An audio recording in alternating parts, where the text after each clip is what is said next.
And I will have to turn the volume down on the YouTube channel because that always comes in. We are live here. Let me see. Why isn't that? Oh, that's because it's delayed, of course. Oh. Of course. There we go. Yeah, there we go. It's so, technology. Yeah, well, it's like I've got two different screens up. I got our chat, and then I got the YouTube screen up so I can monitor the chat there. So we are live here, Final Cut Pro Radio TV with Michael Horton from LACPUG and Brad Olson from the Final Cut Pro documentary Off the Tracks. We are going to talk about both of those things today here. If you have any questions, go ahead and post them in the YouTube channel and the chat. That's live. And if you have any comments, you can post them there as well. So, hey, Michael. Hello. How you doing? I'm doing great. What's the weather like out there in LA today? It's hot. It's really, really hot. It is so hot. I saw a dog chasing a cat, and they were both walking. Let me see if I can come up with any more of it. There you go. We've had nothing but rain out here on the East Coast for like days. I mean, for like weeks and weeks. We had flooding and everything else. So we're getting a little break. It is cloudy outside. So, hey, Brad, how you doing? I'm doing great. How are you, Richard? Are you in Utah right now? I am in Utah right now. And the weather there is what? I don't know. I'm in a basement. It was all right this morning, but I'm scared it's hot outside, so I'm just going to stay in my office. That's very good. Stay in the basement, absolutely. So we're going to talk about, obviously, the June 27th event is Final Cut Pro centric, but not only Final Cut Pro 10, we go all the way back to the beginning of Final Cut Pro, right? From, is it 1999, Michael? Yeah, it was 1999 when Apple first bought the team and what was then called Macromedia Final Cut.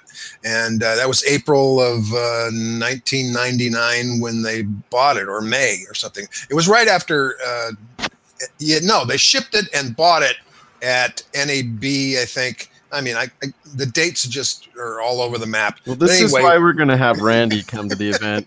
No, I've been working on this stuff for like 2 weeks, and I'm just all of a sudden I'm forgetting it. It was called Final Cut Pro. It's was it Macromedia Final Cut Key Grip? When did they bought it? Anyway. It shipped at NAB in 1999.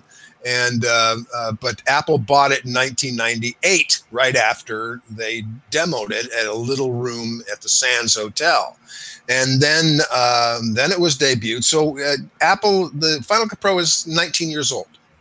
That's what I thought. 19 years old in a few months. So yeah. So Brad, your documentary is about Final Cut Pro 10. Yes. So that would have been 6 years ago. How many years ago is that now? 7 years ago. Yeah, so Final Cut came out 7 years ago. That's right. 7 years ago. Matter of fact, his birthday's coming up. His birthday is going to be before the LACPUG event. That's right. Yeah. 6 days before. 6 days before. Yeah, we debuted the Final Cut Pro 10 in London just as it shipped, like the day that it shipped. It was like pins and needles time because we had a super meet in London, and I had to kind of guess when the date of they were going to ship was because Apple wouldn't tell me, and that would be the day of the event. So we're here. We had told everybody the super meet is going to be on this date, and then I took a really wild, educated guess about 3 weeks before they actually shipped, picked that date, and thank God they shipped. And so we had a full house in London for the debut of Final Cut Pro 10. So, you mean not Final Cut Pro 10, do you? Huh? Yeah. Final Cut Pro 10 at London debut 2011. Yep, that was the super meet, and so. Oh, I didn't realize that was in London. I didn't know that. Okay. Yeah, we just happened to get lucky on the ship date. And, Richard, are you mixing that up with the NAB Super Meet in 2011? Yeah, that's a whole different thing. Yes. That's worth an hour conversation right there. So that's exactly what I'm mixing it up with. Yeah. So yeah, best day of Mike Horton's life is what that was. Best day of it. And anyway, yeah, they debuted at the Super Meet in April at NAB, but it shipped in London. And it was like June or September or something. I don't know what it was. But we debuted it. Did Steve Jobs ever come to any of your super meets or any of your events? No. Of course, Phil Schiller came to that one where they announced Final Cut Pro 10. But no, Steve Jobs did not come to any of our events or any of that kind of stuff. You know, why would he? He was all about hardware and software. But I'm learning all these really great stories, especially about the early days of Final Cut Pro and the interactions between the team and Steve Jobs. But no, I never met him, and I never did. You know, we used to do all these super meets up at Macworld in San Francisco, and of course they had the keynotes all the time with Steve Jobs. Right. All my friends had seen all the keynotes, but I never did see one of the keynotes that he did up there, which are, you know, legendary. So I was too busy working on the super meet just to get it. So, but it would have been fun. Yeah. So Brad, you have a story about Steve Jobs in the documentary, don't you? With Randy a little bit. Yeah, actually, it's the same story that Randy told a little bit when Alex Goldner interviewed him at the Creative Summit in 2015. And that was just one of the things I'm like, we have to get this on video, because the Alex Goldner interview, unfortunately, we do have a transcript of it, but we don't have any actual video from it because Randy was so, you know, fresh out of Apple. He didn't want to something of that he said to go, you know, out into the world. Sure. Well, you know, by accident or whatever, because everybody's circling Apple waiting for some juicy news. But the story that he told was about Steve Jobs calling him up after 10 came out, and there was so much noise and so many people were so upset. And to me, I think it's an emotional story just because there's that moment of, do we continue forward with this product or not? And Steve Jobs asking Randy if he believed in what they were doing, and Randy saying that he did, and Steve Jobs saying that I do too.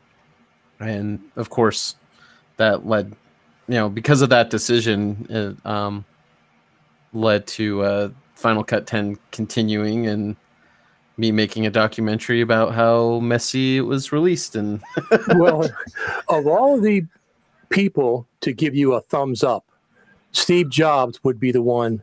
Yeah. He would be the one, right? Well, you know, I think he believed in it. My understanding is it was his decision to not continue with 7 as it was, that there were people who thought maybe we just port the old code into 64-bit. And my understanding is that Steve Jobs said, no, rethink it. And so I'd be interested to see at this event that we're having on the 27th, how candid Randy's willing to be about some of those kind of behind the scenes stories of the development of that kind of development, because I think, I think there's a lot of different opinions about how it could go. I mean, we all have our opinions about the software now that it's out. Sure. But I'm sure there's a lot of internal decisions and things that just be very fascinating, and hopefully it's far enough in the past that nobody at Apple's too sensitive about it. Well, I don't think they should be at this point. I mean, we're celebrating Final Cut Pro. That's what we're talking about. But you know, the documentary takes an honest look at it. It's not it's not just a fan's view of Final Cut Pro 10. Wouldn't you say? Yeah, I mean, obviously, that's a hard question for me to answer. I tried to be as honest as I could be, in getting people's opinions, and actually that was a big question for me, is why was this release so catastrophic for so many people? Because it wasn't that big of a deal to me, other than I was excited about it. And when I dug into it a little more, I could see how it really just upset how business as usual. And it was kind of, people felt like it was being forced on them. So they react negatively to that. I didn't have a negative reaction, but I understand people that did, especially if they based their entire business on it. Oh, yeah. and the hardware support wasn't there. You know, that's I understand that aspect of it, but at some point you have to get past that. Do you use another? I mean, if I have a piece of software that goes belly up or I don't like it, I get something else. You know, I'll complain about it for a little bit, but I'll get something else to take its place. I've done that with Adobe products. Besides Premiere, which I started on, Premiere for the Mac, they dropped support for the Mac right before Final Cut Pro came out. So I was very mad about that because I'm not going to switch to Windows. So right about the same time Final Cut Pro came out, so that was fantastic. It was a great switchover for me.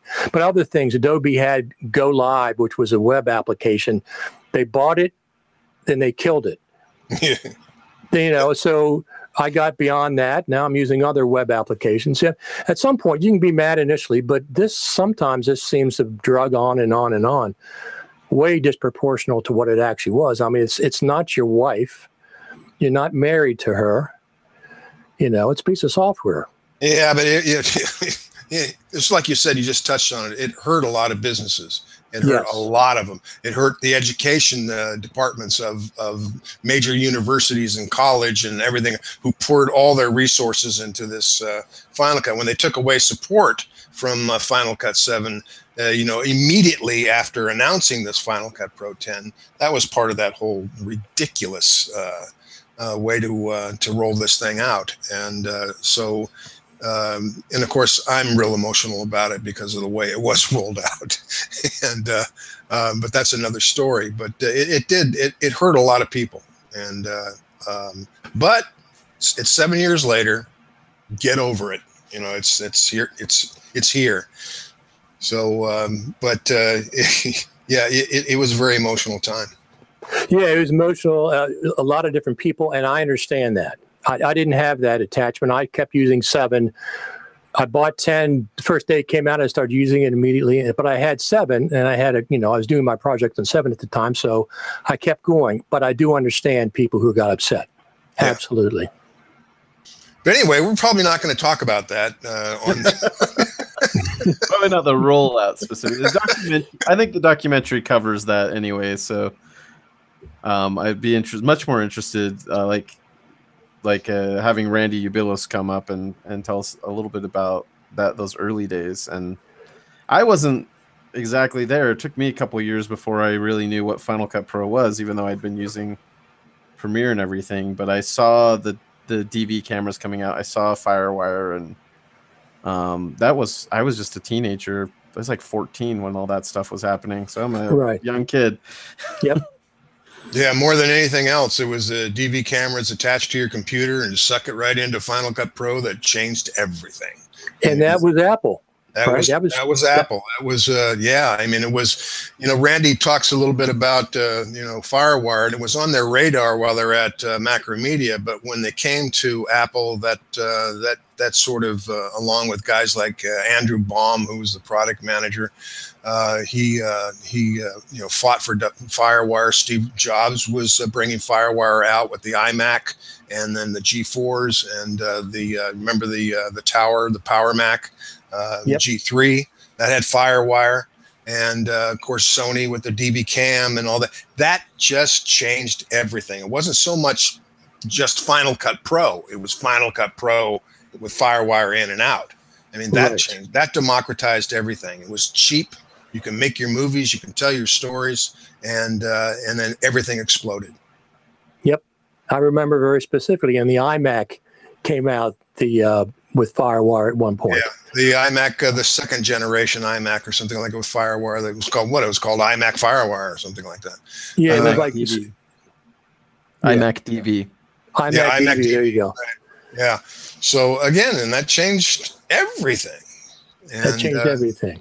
And then, of course, you had guys from Digital Film Tree with Film Logic, the ability to cut 24 frames film with this over to DV, and it you brought it into the professional world, and movies started to be made with Final Cut Pro with this $999 application, with trading FireWire drives back and forth with the editors, and then after a while, everybody was using Final Cut Pro in Hollywood. So it's like, took a while, but everybody was doing it, and then everything changed again in 2011. But that's life. Yeah, it is life. So let's go over the agenda somewhat for the 27th, Michael. So the beginning is going to be what? All right. The beginning is going to be, we're actually bringing up Tim Serta, who right now is, he's over at Digital Film Tree Post House here in Hollywood. He's going to show this really nifty little piece of video of the U-Haul trailer that was carrying Final Cut in 1998. They had no budget. They were still with Macromedia at that time. They were going to demo Final Cut at NAB and in this little room at Vegas. And the truck broke down somewhere out in the desert, and they were just barely able to make it. And they finally did make it. And a lot of people had heard of this nonlinear editor called it was called Key Grip at the time, but although I think that year they changed the name to Final Cut. And so we're going to show a little bit about Tim Serta and Walt Shires doing that thing. And then Randy and I are going to have a conversation. And hopefully there's going to be enough time to have audience participate in some of the questions. Because we're going to talk about the early days from Apple buying Final Cut in 1999. And little events along the way that changed everything from the moment 1.0 was released to 1.25 to Final Cut 3, when people really started getting into it. I have footage of Randy talking about Final Cut Pro 3 at LACPUG. They would always debut most of the versions of the early editions of Final Cut at LACPUG meetings, and so he would come down with Paul Ciccone, with Brian Meany, and they would debut the new versions down here. And of course, those would be just standing room only events. And we have footage of all that. And so we're going to show bits and pieces of all that. So there's going to be a lot of historical pictures and video and all that. And in the audience will be people like Rami Katrib from Digital Film Tree, Dan Fort, and these are the guys who put sort of the Pro in the Final Cut Pro. Paul Ciccone will be there. He was the product manager at the time. He was also the first guy to actually demo Final Cut Pro 1 at NAB, having only seen the software a week before. Wow. Yeah. So he said he was so nervous. He was standing in the middle of Brian Meany and Randy Ubelos, and there was a lot of looking over going, "Help me." And also, I know Serena Catania's coming, Philip Hodges, Gregory Clark. Yeah. Of course, Randy's going to be there. Patrick Southern, Bill Davis.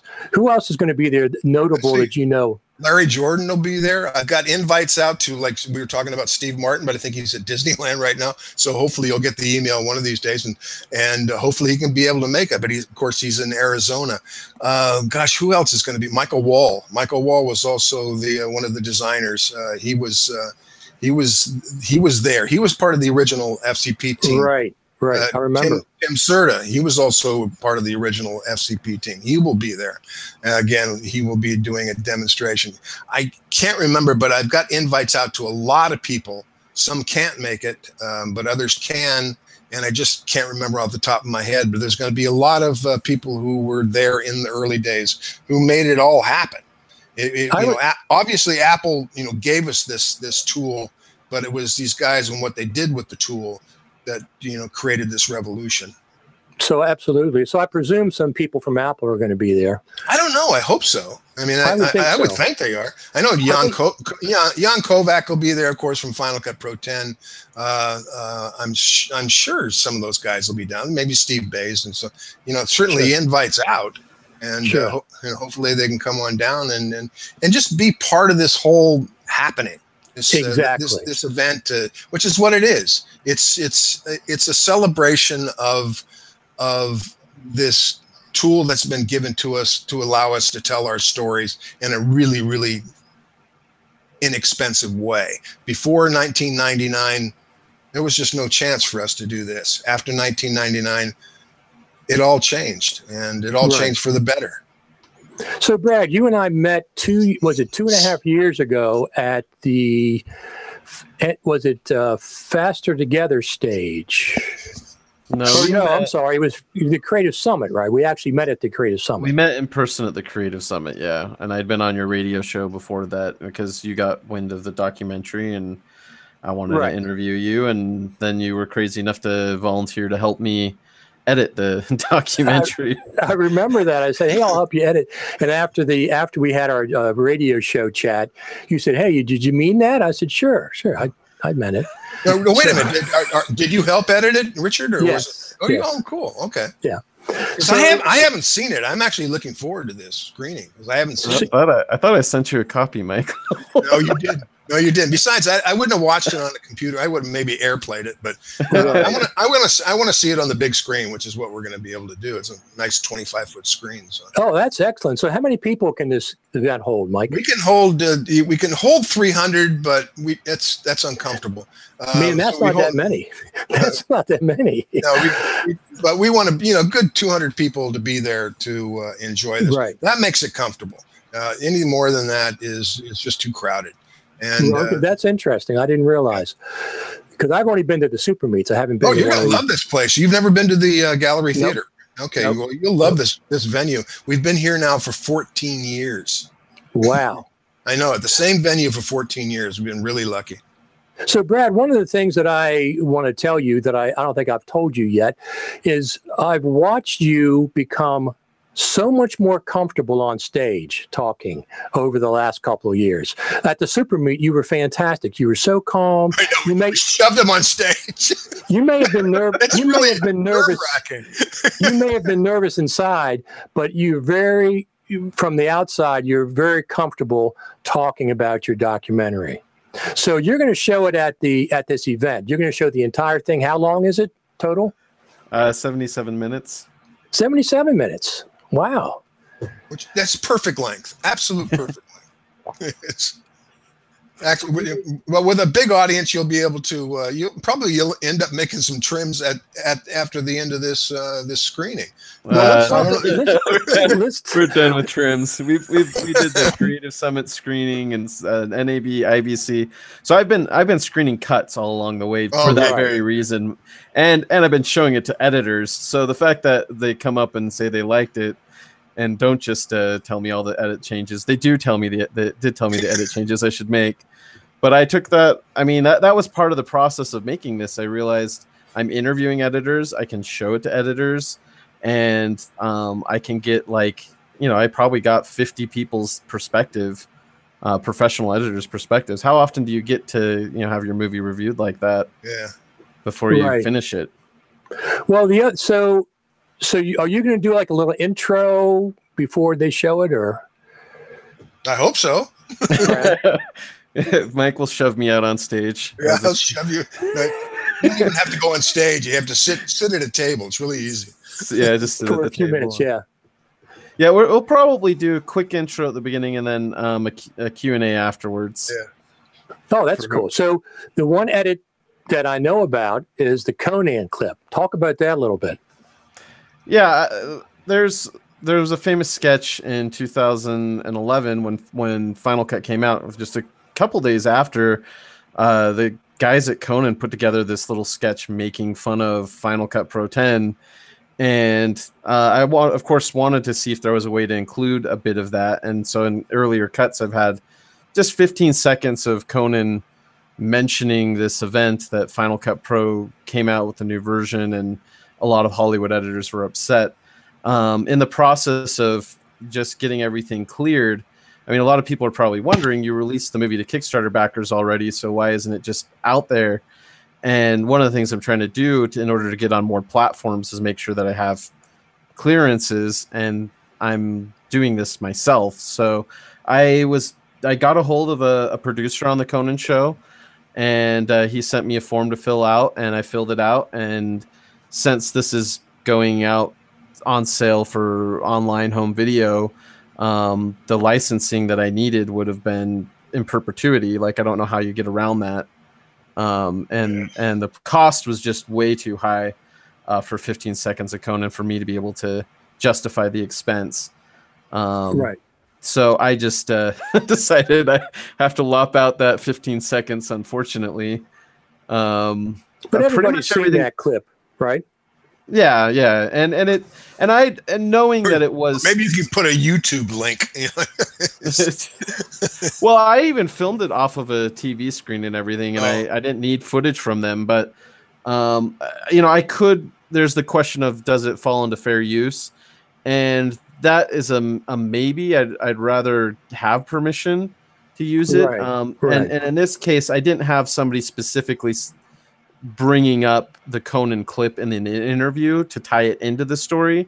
So Conan was commenting on the story I was trying to tell, but I wasn't really commenting on the Conan story in the piece. So to argue fair use is a little murky, and it was just easier to lose 15 seconds that really at the end of the day doesn't like affect the overall story. It was just an interesting tidbit in history. What's interesting to me about that is Conan O'Brien, this famous, comedian talk show host, taking the time to make fun of something that is so niche. So niche. It's video editing software.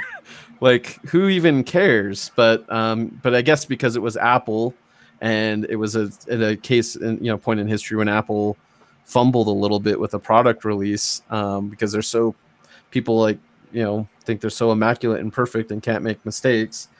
So when they do, it's a big deal, and I guess that's why they did it. But I find that fascinating. Yeah, well, it is fascinating because when have they ever talked about Avid or Premiere on Conan? They did do a follow-up sketch on Premiere, but all they said was we really like it. They didn't make fun of it.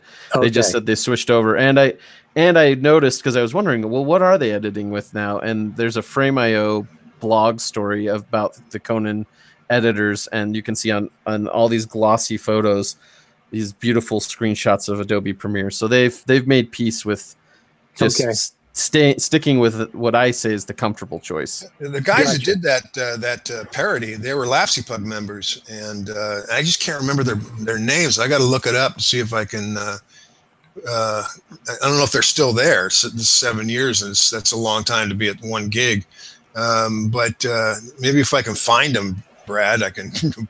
Bring them out on stage. They can recreate it instead of having or at least invite them to the invite them to the event. Yeah. And then they'll be like, hey, how come you didn't put our sketch in? And I'm like, well, I can't pay the $10,000 or whatever. Yeah. So they won't be able to do anything about that, but at least maybe I can get them to the event. Mm-hmm. Yeah. So there's a question on the chat for you, Brad. It says, you've made a wonderful story about the past. Will you start making a movie about the present and future of Final Cut Pro 10? And I think you actually addressed that in the documentary, don't you? Yeah, I would make the argument that I don't focus too. I mean, there's definitely talking about what happened in 2011 and then talking about the development of the software, but the last act of the movie is completely dedicated towards video literacy and where this is all going. It is a documentary that looks at, I mean, it's looking at historical events largely, but just commenting on what does this mean. I don't know, like when it comes to something specifically about Final Cut, I can't really speculate on the future too much because I don't have answers of what they're actually going to do. I don't know. It's an interesting topic that I'm sure we'll continue to talk about. Absolutely. So you also are going to perhaps be talking about how people can buy the film at this event, hopefully by then. That's the goal. Like I said, I'm just trying to wrap up these last minute clearances because the last thing I want to do is submit it to iTunes and then find out that I can't use something or have to change something. Yeah. And then I have to pay another $1,000 to have it re-QC'd for iTunes. So that's really the hang up is not that the movie is not ready so much as I just need to cross, all my T's and dot all my I's before I make this super widely available. But I would like to, on the 27th, be able to say, this is where you can buy it. And actually, the other thing that we're doing, my composer is who composed the music. We got an original score. That was one of the things I spent the Kickstarter money on, was getting an original score for the movie. And he's wrapping up a album to sell online. So okay, we'll have music. too. Absolutely. Well, there's a lot of people involved. Not a lot, but there was a handful of people involved with the documentary. I helped you co-edit it at the beginning, and who else has been involved? Oh, lots of, like, some of them will be there actually. The guy who did the sound editing, Bob Melanson, is going to be there. He's making a trip from Salt Lake as well, from Utah as well, to be out there.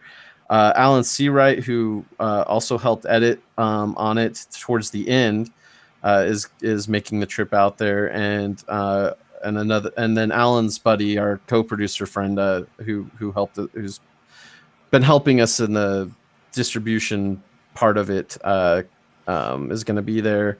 Let's see who else. There's, I mean, Patrick Sam Messman, right, was, Sam will be executive there. Producer. He'll be there. And those guys are great. Yeah, we're gonna try to talk Sam into bringing food and drink. Yeah. Well, he did. He said he would, so I got to tell him again. So. Yeah, gotta remind him. Well, you get people out there. Nothing gets people out to events like food and drinks. Yeah. Absolutely, so at least a little bit. So this event, by my calculation, is the last event for the next 6 months that's USA centric, Final Cut Pro centric, until their Creative Summit, which is probably going to be in early November this year. Yeah. So you're talking 6 months of no major Final Cut Pro events in the US. This is the last one. So I think 200 people. I just today got a email from Sue Lawson over at the Chicago Final Cut user group, Creative Pro user group, and Luke Tristram is coming over there to demo Final Cut. I think for the first time this year. That's on June 20th. So yeah, you're right. We'll be the last one. Well, there's usually nothing over the summer. Summer is a very, very dry time for any Final Cut Pro news, typically until September or so.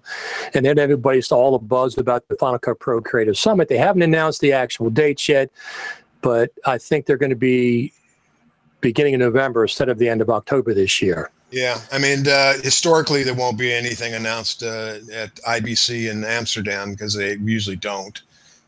So you're probably right. There might be something at the Creative Summit, but well, they might have a few Final Cut Pro centric events over in Europe, but I was referring to the U.S. events. Yep. Absolutely. So 200 people is not that many, Michael. Really. I mean, you're just the guest, just your friends and the invites and the guests, and you and me and Brad. And yeah, just the friends. Well, that was kind of by design too. We wanted this to be sort of an exclusive, fun event for the people who really, really want to be there. But yeah, it is a happening. It is an historical night, I think, in a way. It's the old versus meets the new, and it's a sort of a once in a lifetime, or if you're into this sort of stuff, event. And if you are, you should try to get there and be there for this happening, because there's going to be a lot of people there. It's especially if you're into the historical nature of this whole DV revolution, or this revolution now, this ability to tell your stories in an inexpensive way, and that's the people who are there are the people that's given you this gift, and it's good to shake their hands and say thank you. So, Brad, are there any surprises for people who have not seen the documentary, do you think, in your documentary? I don't know. I've seen it too many times now to tell you which part. I think for the people who've been following along FCP.co and your podcasts and Fenwick's podcast and things like that, a lot of these stories are going to be familiar. I think there's some insights that particularly Dave Cerf, who was an interface designer for Final Cut Pro 10, has about the magnetic timeline, that actually even some people that are closer with Final Cut are actually like, wow, I never heard those stories before. I didn't know that. So there are some insights in parts of the documentary, but I think the people that would be the most surprised by it are the people who've been ignoring Final Cut for the last few years and have been doing things kind of the older way. I like to think right now, actually, I'm editing a small Christmas movie with some guys who've produced movies for Hallmark. And the last one of these that I was on, I was actually a DIT, and I was shipping stuff out to LA for an Avid editor. And it was very fascinating to me that I had to transcode everything. And it was this really big process. It took like 4 to 6 hours for her assistant editor to actually sync everything up in the Avid. And now I'm cutting by myself. I've told the DIT, just give me all the original 4K media. And with the plugins with Final Cut, Sync and Link, and Shot Notes, I have that process done in 10 minutes, and I have all the script notes in. And I'm thinking, man, like I want people to realize your life can be easier with these tools if you embrace new tools. But we'll see. I think those are the people I'd like that are doing things the old slow way, that I would like to have them see the documentary and hopefully empower them to be more creative. Yeah. And I'm not saying they're not creative people. What I'm saying is you're spending so much time doing non-creative tasks. Right. And that's why I'm passionate about tools like Final Cut, because you can spend time doing the stuff you want to do more. Well, even in the early days of Final Cut Pro, it still took to about version 4.0 before most people embraced it, and that was 2004 or something like that. So it shipped in '99. Right. 5 years later, that's when it started going Hollywood, with a occasional thing here, 2003, and it was like Cold Mountain 2003 or something like that, when Walter Murch did it, and there were still a couple of movies before that. Then that started, but it still took time, and it's really hard to change the culture, and especially in Hollywood. It's very easy in the other place, but not in Hollywood. Right. So, Brad, are you going to be out and about to meet people and talk to people at the event, or are your handlers going to prevent that? I thought you were my handler. We'll keep them backstage. No, I mean, I'd like to interact with people as much as possible. And I'm going to bring some posters down if people want to get some posters and get them. I was thinking of, since a lot of people that are there have been involved in or are in the movie, that maybe we can bring some silver Sharpies and you can get a signed poster. This is actually the first Mike's heard about it, but I haven't been meaning to talk to you about it for a couple of weeks. So I want to definitely meet as many people out there as possible. I mean, a big reason why I made this documentary was to network and to get to know people, and that's been a lot of the fun of the journey of doing it.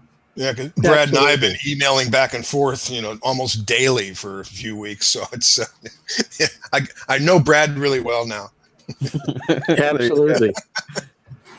I have hours and hours of Brad and myself doing FaceTime. I used to record them back in the early days. So what Rich was saying is we used to have these virtual meetings every week where I would basically try to talk through what I was thinking of doing with the documentary. So that was a big part of the development of it, was just us chatting and me bouncing ideas off Richard. Absolutely. And then I think the first time that I saw you speak about it publicly was the Faster Together stage a year and a half ago, when you went up and talked about it. The 2016 thing where I showed the 15 minutes? Yes. That's the first time I saw you actually on stage. That's why I commented earlier about how you've gotten so much better and more comfortable on stage. Yeah, well, that night I wasn't really prepared to say anything. I just thought I'd hit play, and they're like, "Oh, you got to say something." Sorry. But with the Super Meet stage, I was rehearsing for 2 weeks and trying to cut it down because Mike's like, "You've got 9 minutes, and if you go over 1 second, I'm yanking you." Absolutely. So, anything else you want to talk about, Michael? Where can people get tickets for your event? Really easy. Just go to lafcpug.org and click on next meeting, and then click on the buy ticket button. And tickets are $10 plus ticket fee. And I would get them really soon if I were you. Again, this is going to be a celebration. It is not a normal LACPUG meeting. It's not going to have, we won't even have Stump the Gurus there, but we're going to have a lot of people that you should meet, a lot of people you should see, and a lot of things that you should see. And it's going to be one of those once in a lifetime happenings. So I suggest it's going to be a hell of a show. I mean, it's just going to be a lot of fun. Yeah, I mean, I'm not a big fan of flying out to the West Coast, but I'm coming out. I'm coming out for that. I'm on the East Coast, Baltimore, Washington. So I'm coming out. Really appreciate you being there. I'm going to be out there for less than 24 hours, as it turns out, because there's only a couple of direct flights into LAX. There's none into Burbank from the East Coast that I've found. So I'm going to have to come in and leave. But hey, Brad, do you have any behind the scenes stories about when you were filming the documentary that you might want to talk about? Anything entertaining? Well, I think the latest one was that Conan trying to get that Conan clip. Specific behind the scenes moment. Yeah, something like when I know you went over. I know you texted me this morning, and I've been like thinking. I'm like, oh my gosh, I still feel like I'm making the movie. So, well, I told you once you release it, you can't edit it anymore, right? That's I think the craziest story for me, like when I think back on this process, was, I mean, not just the beginning of trying to convince Sam that I was serious about making this documentary, which took like 3 months. Well, talk about that for a second. Yeah, talk about that. For people who haven't heard this before, but basically, I came up with the idea at NAB 20. Oh man, how long ago was that? 2016, and I told Sam the idea, and he said it sounded great. And then I kept emailing him, and I would send him like outlines, and like I would cobble together clips from the internet and created a teaser trailer, and then he would talk next steps, but he'd always say, this is the thing that always like bugged me. He'd always say, well, when it's real. I'm like, well, the documentary is real when we can shoot some interviews. But that's what, and actually the original inception of the idea, I thought maybe we'll put together like a little iPhone kit, and I'll mail it out to people and have them film stuff and bring it back. But what ended up being more convenient was that everybody was going to come be at the Creative Summit. So Sam said, why don't you interview everybody there? And that's when he finally reached out to everybody. And but it was good timing. I needed that time to develop and to really commit myself to it. And then I think the other brief little story I'll share is the how quickly this came together. Last summer, a year ago, I was launching a Kickstarter, and that took up a ton of time. Yeah. So it wasn't till like August that I really got back to editing and working on my movie. By that point, I was getting money coming in, which was awesome. But Sam said, "Hey, why don't you come over to Europe and get some interviews there?" and I'm thinking, I've already committed to like show something by the Creative Summit in October, and you wanted me to take a couple weeks out of that like no time that I have to film more interviews and pile that on. So that was just crazy, because Patrick and I went from Amsterdam to London to Oslo and back to the US. We got some amazing interviews. I met some amazing filmmakers and broadcasters out there. And it really did actually add a whole new level, but I was very selective on what I used from those interviews because I didn't have a lot of time to, sit and stew on it. One of the things that we did, and this was Alan's involvement in the process, was while I was in Europe, he took my carefully crafted story and took a wrecking ball to it deliberately, so that I could look at the movie from a different perspective. And I quickly had to like assemble some new structure and get that done in a couple weeks, because then I needed to have my sound guy, Bob, mix it for the Creative Summit. And I was literally cleaning up the sound mix and adding some titles in the hotel room the day that we showed the rough cut at the Creative Summit.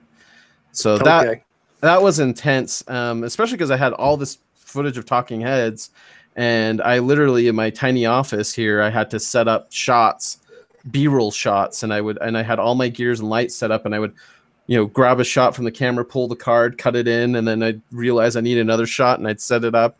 And I got kind of sick and didn't feel well through that period. But yeah, so that there's a little behind the scenes. Behind the scenes, it's invigorating, it's exciting, but it's very, very painful to give birth to a movie. Yeah, behind the scenes anxiety attacks. Absolutely. Yeah. So what do you guys think about the Creative Summit this year, whenever it's going to be? Do you think Apple's going to show something again, 10.5 or 10.4.5 or whatever? I don't know. Let's call Ben up and find out. It's like I've texted Ben about making an announcement of the dates, and that's forthcoming.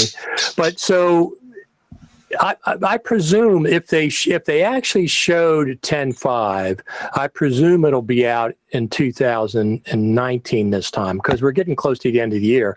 They're not going to, if they came out in December again, that would be fantastic. But that would only be a 1-year span between major versions, which they've never done before.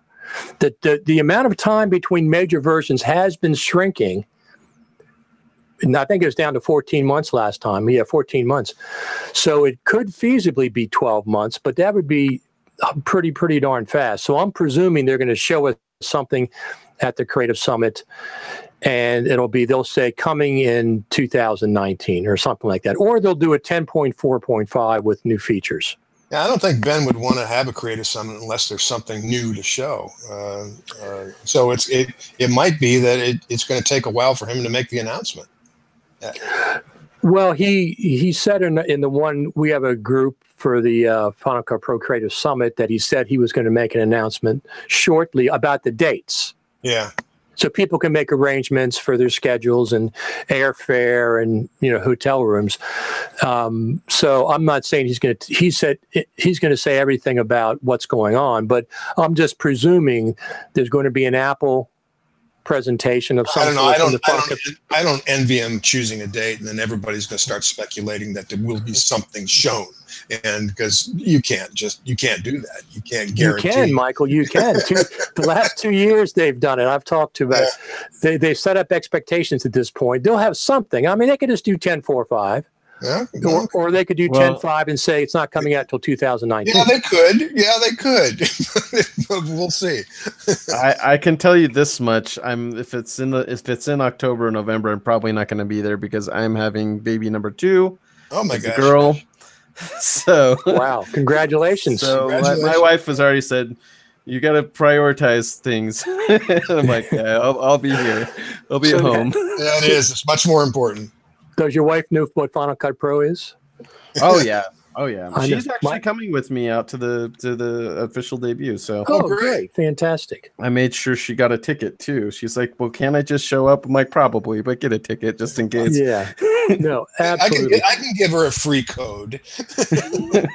She's got so the tickets are $10 plus there's like a little couple bucks service charge. It's like next to nothing. Look, I'm coming from the East Coast. And maybe if Sam, didn't lie to us a couple weeks ago, we'll have free food and drink.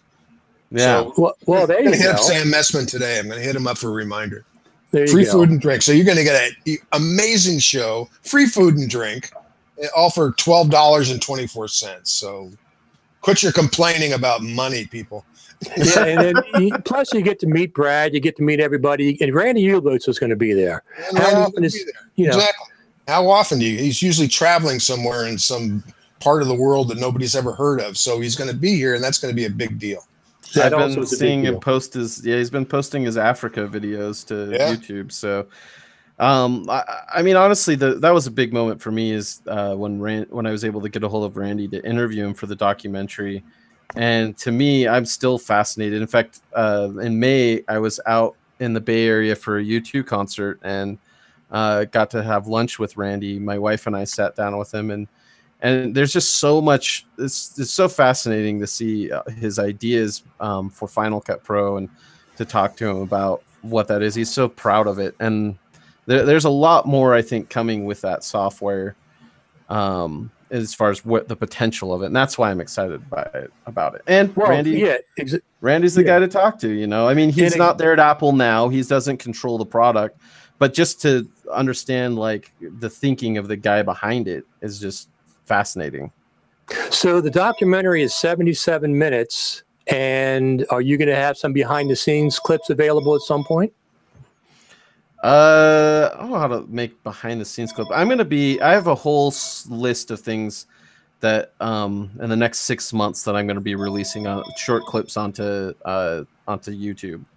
Oh, so, there you go. Bits from the documentary, but also things that aren't from the documentary. In fact, this might answer a question that you had earlier, which is, what are you going to follow up with another documentary? I don't think I'll make another like Off the Tracks 2, but it will continue. It'll continue. Call it On the Tracks. Yeah, it'll continue through YouTube, and I've already got like probably 24 different ideas for videos to put up on there, but they'll be paced out over time. Exactly. So, for example, you probably filmed Randy for an hour or more, and some of the clips that didn't make it in the documentary might end up on your YouTube channel. Absolutely. And if I get the opportunity to do some more little interviews here and there, I would, definitely include some of that stuff as well. But we'll see. It's this thing is, I've been working on it for 2 years, and the process of getting it out there is not as straightforward and easy as one might think. But certainly, Mike Horton, being willing to host this screening and everything, it's a really big deal to me to get to say like, hey, I'm a guy from Utah who edits these independent films that you've probably never seen. And I made my own movie, and now I get to show it to a group of people who I think is the best group of people to watch something like this. Yeah, that'd be a lot of your friends there, and everybody's friendly. So yeah. Another one of those people that you interviewed was Michael Cioni. I've of course had privilege to see some of their stuff, and great interview. I got to invite Michael. Did you invite him, Brad? Yeah, I let them know at NAB. I talked to Lars. Okay, well, I'll shoot him an email, see if he's around. He's never around. He's always traveling somewhere, but I'll shoot him an email. I was told it was on his calendar. That's all I've heard. Okay. So, I don't know. I'll do it again. I'll do it again because you have to go through his assistant. You'll never remember. So, right, Laura. Right. Yep. Okay. Hey, that's a secret. We don't want to get that getting out because Cioni's getting popular. So yeah, well, he is. He's always been popular and he's always been busy. But we should get him there. Yeah, Michael's been a big proponent of Final Cut Pro right from the beginning. I remember seeing all these videos that he did, talking about it along, for years now. So. Oh yeah, he loves it. I mean, it doesn't use it, but he loves it. Right. Well, he uses it to play with his 8K footage from his. Yeah, well, that he does. Yeah, absolutely. So. All right. Anything else you want to talk about before we sign off? Well, probably again go to I don't know if you're going to put it in the show notes, but just go to LAFCPUG.org and click on the next meeting page, and then buy your tickets and do it soon. And it's going to be one of these great events that you're going to be sorry if you miss it. So if you live in LA, it's a no-brainer to go. Right now, people have been asking, are you going to film the Randy interview? Yeah, but that doesn't mean we can post it. And right. So we always record everything, but we usually have about a 50-50 chance that we can post this kind of stuff. So don't rely on it. No, absolutely not. And Randy being Randy, I don't know. We'll see if we can talk him into it. And we film everything, but so we have a lot of historical records. So, sure. But that's about it. So just be there. You want to be there. Absolutely. Everybody get on out there. I'm coming from the East Coast. There's no excuse if you live in the area why you're not going to be there. Yeah. $12 and then Sam's buying hot dogs and. Yeah, exactly. Sam's buying food and drink. Yeah. Courtesy of LumaForge. We'll put in that plug right now. Thank you, LumaForge. LumaForge.com, the home of the jellyfish. Absolutely. Okay. Absolutely. All right, gentlemen. I think. All right. Yeah. Thanks for having us. And I look forward to seeing Brad and his beautiful wife out here on June 27th. Yeah. Yes. 2 weeks from today. Yeah, 2 weeks from today. So I'm staying on on Hollywood Boulevard, a little bit away from where it's shown. I was planning on taking the bus down to see the Hollywood Walk of Fame in the afternoon. Is that worth going to see? If you've never been to Hollywood, all Never that kind of stuff, then all that kind of stuff is fun. It depends on what part of Hollywood you're going to be on. But the Walk of Fame is right there in Hollywood and Highland. And well, I'm going to be in Thai Town. Oh, like way down there. So you're near the Gallery Theater. Yeah. So you can just Uber it. Yeah, Uber. I think there's a bus. I looked at the bus. Well, if you want to hang out some interesting characters, take the bus. But if you want to, oh, is that right? And remember, hold your wallet close. Well, that's why I'm asking you. That's a good point. So no, I mean, now Hollywood's so gentrified. It's safe. It's not the Hollywood that you have seen in the old days. Yeah, the Uber and Lyft are really the ways to get around town. That's what I'll do then. And then I'll see you guys there. What time does it start? It starts the doors will open at 6, and that's the time to really kind of get there.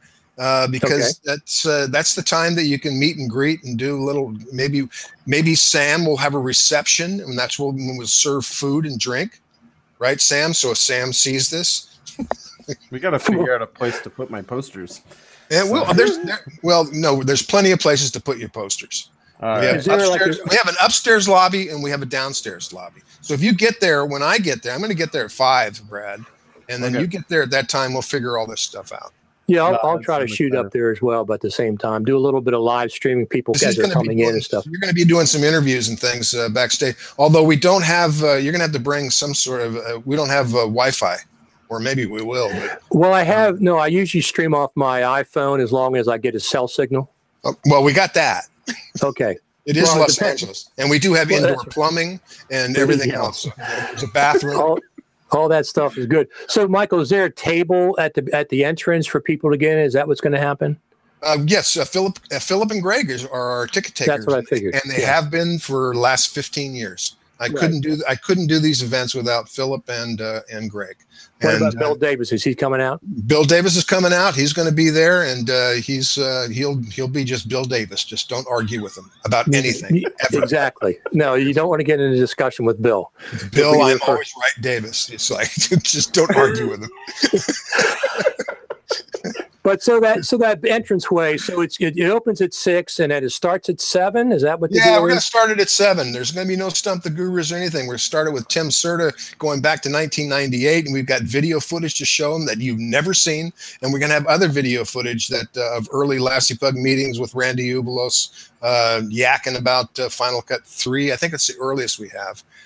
Maybe Final Cut 2 at TV Expo with Brian Meany, and maybe that. Yeah, I think we got that too. So you're going to see stuff that you've never seen, and talking about this technology that's older than God right now. But it's when it's new and it's wow. It's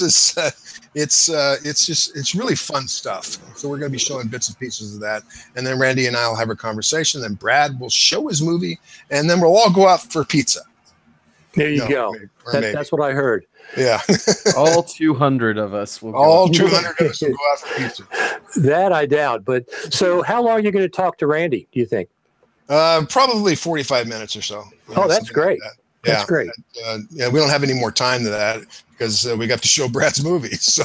Right. Well, then we'll have an intro by Brad for 5 minutes or 10 minutes, and then we'll show the movie for 77. Yeah. We'll show a movie where Randy's talking some more. So yeah, exactly. There's other people in it. No, exactly. Yeah, it's going to be a very tight, taut evening, and again, the evening is all about what you make of it, and the people that you meet, and the questions that you ask, and all that sort of thing. That's what these networking events are all about, and take advantage of them. So, yep. I just got a comment in the chat. I really hope they record the conversation and post those online. And that was a 50-50 chance. So it's going to be recorded, but whether it's posted or not, we'll have to see. I would say probably less than 50-50, but especially with 60-40. Yeah, something like that. But I know for those of you who can't make it, would really want to see it, but for those of you who can't make it, there's no excuse. Make it, and then you don't have to worry about it. You can probably follow some Twitter feeds on the night, but that's about as close as you're going to get as a guarantee of a live performance or even recorded. It's just something that we sometimes cannot do. So. Right. Exactly. All right, gentlemen. If nothing else, we're going to sign off. We've been on for just about an hour. Yeah, 1 hour ago. Wow. Who's going to watch this flies. for an hour? Nobody's going to watch it for an hour. Well, you know, like I said, there's not much Final Cut Pro news. You can just show Brad for like 20 minutes. All right. Well, we appreciate you, Mike. And thanks, Richard. Looking forward to seeing both of you guys. Absolutely. In a couple of weeks, 2 weeks from today. All right. Stay safe. Be good. See you guys later. Bye. Bye.